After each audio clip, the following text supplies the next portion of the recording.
So this next one absolutely shook me. Hey guys, welcome back to my channel. So in this video, I'm going to tell you about the ingredients that you need to be incorporating into your hair routine and why they'll benefit your hair. I'm also going to give you some information on some ingredients that you need to cut out your life, like chemicals linked with cancer and major health conditions. Honestly, you are going to be so shocked. I hope you like this video. Don't forget to like and subscribe if you do, and leave a comment down below letting me know what products you've been using and how you've been getting on with them. So your first task is to take a little bit of time to think about what you want to change in your hair.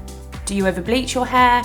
Are you using too much heat damage? Or maybe you've just got naturally weak hair or a health condition that causes your hair to be weaker. Once you have those things in mind, do some research into the ingredients that can help you gain your hair dreams. So what I'm gonna do now is I'm gonna give you guys some ingredients that you should be incorporating into your routine if your hair is dry and damaged and you want to promote it being moisturized, hydrated, and healthy growth. Let's get into it. Amino acids. So amino acids make keratin, and keratin is the foundation for healthy hair. Amino acids also play a key role in creating red blood cells, and the more red blood cells you have in your body, the better. When it comes to hair and amino acids, the red blood cells deliver nutrients to your scalp to create healthy hair growth. Something you can look out for on labels is cysteine. Cysteine is a crucial amino acid for hair growth. It promotes new healthy growth whilst protecting the rest of your hair from damage. The next thing we're going to talk about is antioxidants. Your skin isn't the only thing that should be treated with anti-aging ingredients. You should be using things like that in your hair as well. When antioxidants are integrated into your hair care routine, they will protect your hair from further damage in the future. Some of the most powerful antioxidants are blueberries, grapeseed extract, and green tea. Obviously, one of the most important is aloe vera. So just like cooling sunburn, it soothes and protects your scalp whilst promoting healthy hair growth. It adds shine, smooths threads, and works in the hair by closing the cuticle to protect the hair from future damage. The next thing we're going to get into is oils, my absolute favorite. I love hair oils. I use multiple hair oils. I am a sucker for it. Pure oil, products oil, oils in products. I'm here for it. So let's talk about oil. Oil can be a controversial topic if you are one of my finer haired clients or followers. So it's not a one size fits all product. If you have finer hair, you're not going to want to go in and put really heavy, neat, pure oil on it. Whereas I can do that with my hair as a mask. I can go straight in with pure, neat oil and leave it to soak in overnight, and it doesn't weigh my hair down the following day. That's just something that I can do with my style hair. But if you have different hair to me, which obviously there's millions of people that do, you need to find the right oil that works for you. So what I'm gonna do now is I'm gonna break it down. We're gonna go through 3 different oils. I'm gonna tell you which ones you should be using for your hair type. First up, my absolute favorite, coconut oil.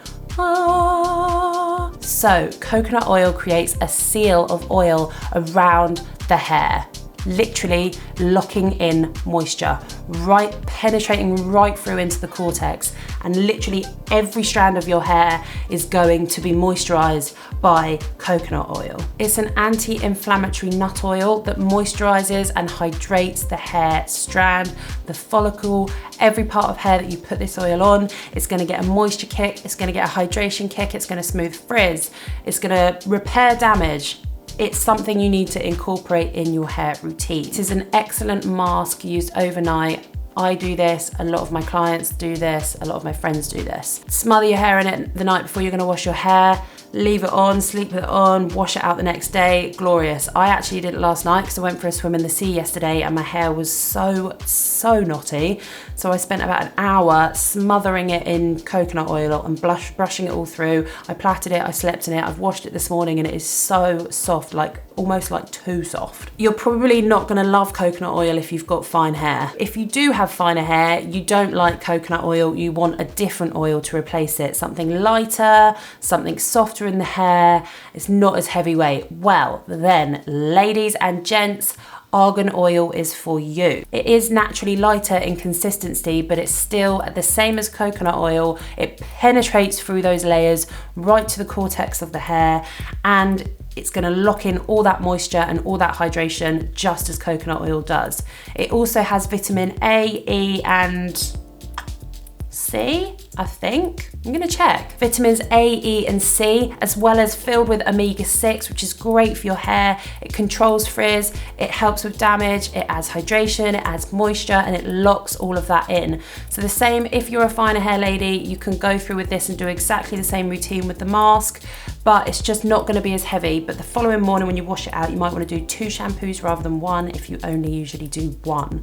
But yes, argan oil is great. I still use argan oil even though my hair's quite thick, but I think if you were a finer haired lady or gentleman, you would probably want to use argan oil over coconut oil or similar. Next one we're going to talk about is shea butter. So I love shea butter. I love it for my skin though, and I don't use it in my hair because it's slightly too heavy for my hair texture. But if you are one of my coarser textured curly hair queens, then this one is for you. Shea butter is a super rich natural emollient, and it is perfect for moisturizing those dry curls. It enhances curls actually, which is great because if you have naturally curly hair, your hair does tend to be drier. So just like the last 2 oils, it seals all of that greatness into the hair follicle. I don't need to go through that all again because I think you understand it by now, but you're gonna get all of the same benefits, but you're just gonna get it on a richer, thicker, basically it's gonna penetrate a little bit more if your hair is thicker and it is drier. Argan oil might not penetrate through your hair, whereas shea butter is the one for you. So I will pop some links below to some products that I recommend if you want to incorporate coconut oil or argan oil or shea butter. They will all be linked below, my recommendations. So as well as adding those glorious ingredients to your hair care routine that we have just spoken about, you need to go and grab your products right now, my huns, and sit with them in front of you whilst we go through the rest of this video.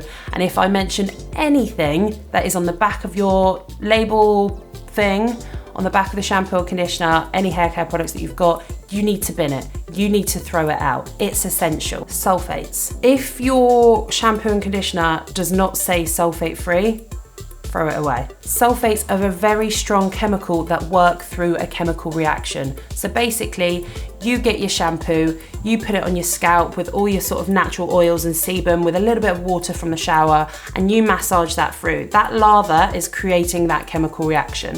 When you rinse that off, all of those chemicals are stripping your hair of all the natural oils. So not only is it taking all the sebum and grease and dirt from your root, which is fine, that's kind of what you want, it's also penetrating through your natural growth, through your hair, and stripping it of all the oils. So we were talking earlier about adding oils into your hair to penetrate through your hair to add moisture and hydration. Well, if you're using shampoo and conditioner with sulfates in, there is no point in you using those oils because it's just gonna strip it all out, all right? Get rid of the sulfates, parabens, okay? I always knew that parabens were harmful, but I didn't know how harmful they were. They are super harmful. Parabens are used as a preservative in shampoos and conditioners to stop like minging bacteria growing inside of them, and then you're putting all of that on your hair. The scary thing about parabens, which I knew a little bit about, but I didn't know this much, products with parabens in have been linked to the growth of breast cancer. Take a minute to digest that. Cancer. Products that are linked with cancer. No. Put them in the bin right now. Grab your shampoo and grab your conditioner, sit down and look and see if it says sulfate and paraben free. If it doesn't, then it might be hiding it on the label. So Google what sulfates and what parabens could be named as on shampoo and conditioner labels, or just Google the brand that you're using, sulfates and parabens, and see what it comes up with. Alcohols. Most alcohols have a drying effect in the hair, and the higher they appear on the list, then the higher quantity of alcohols that product has in it. If your hair is already super damaged, you need to avoid alcohols because they're just going to dry your hair out even more. Ones that you should look to avoid are ones that have PROP in the name. So I think there's propanol, which needs to be 100% cut out of your life, and there's that isopropanol or something. So this next one absolutely shook me. Synthetic fragrances and colours. I think I've been slightly naive with this one because I assumed that like when a fragrance was named on a bottle, like it actually contained those things, like say it was like sweet mandarin and, I don't know, coconut extract. I thought that like it actually had to physically contain sweet mandarin and coconut extract. I was wrong, okay? So the way that this works is if there is fragrance labeled on your bottle of shampoo or conditioner, that contains hundreds and thousands of hidden chemicals. So if it says orange fragrance, it's fake. Like it's full of hidden chemicals. So chemically, fragrances can obviously irritate the skin, irritate the scalp, and that in turn then results in your hair not growing healthily because it's got all of these horrible chemicals. It's like causing chemical reactions. It's not good for you. And synthetic colors come from like petroleum and coal tar and stuff like that. Like, I don't want any of that in my products. I'd rather my products be clear. And that's one thing actually, now that I've started spending more money, like I keep spending more and more money on my hair care because every time I get a new one, I'm like, this is so amazing, I want to treat myself again. So I find another brand, I spend a little bit more. And the more I spend, the less interesting they look. So like the one I'm using at the moment is completely clear. The shampoo is like clear.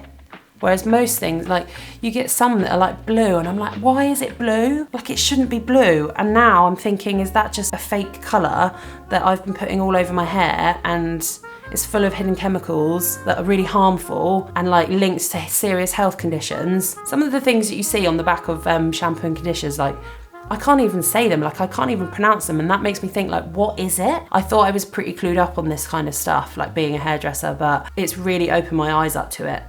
There's so many products that are even listed as like vegan, cruelty-free, like natural hair care, but they're still full of chemicals. I don't know if you'll ever get a product now that's chemical free. So yeah, if there's an FD&C or a D&C, that means your product has chemical colors in it, fake colors, fake fragrances, and you need to bin it. Like I said earlier, I thought I was pretty well educated and clued up on the products that I use and the products that I recommend to my clients.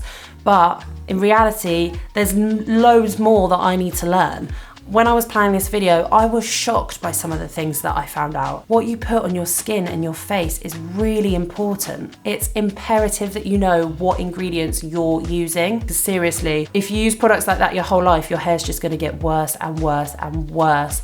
And we all want healthy hair and we all want to look after our hair. So this is where you need to start. Pinpoint the things that you want to change, look at the ingredients that you want to add to your hair routine, and take a look at the products you're already using and eliminate the ingredients that are going to affect your hair more. My rant is over. I hope you enjoyed this video. If you did, don't forget to like and subscribe, give it a thumbs up, and comment down below if you want to throw shade and you found some products that have got hideous chemicals in. I want to know, so put them down below, because in future I will definitely do a video like exposing all of these brands. So yeah, I hope you like this video and I will see you soon. Mwah. Bye guys.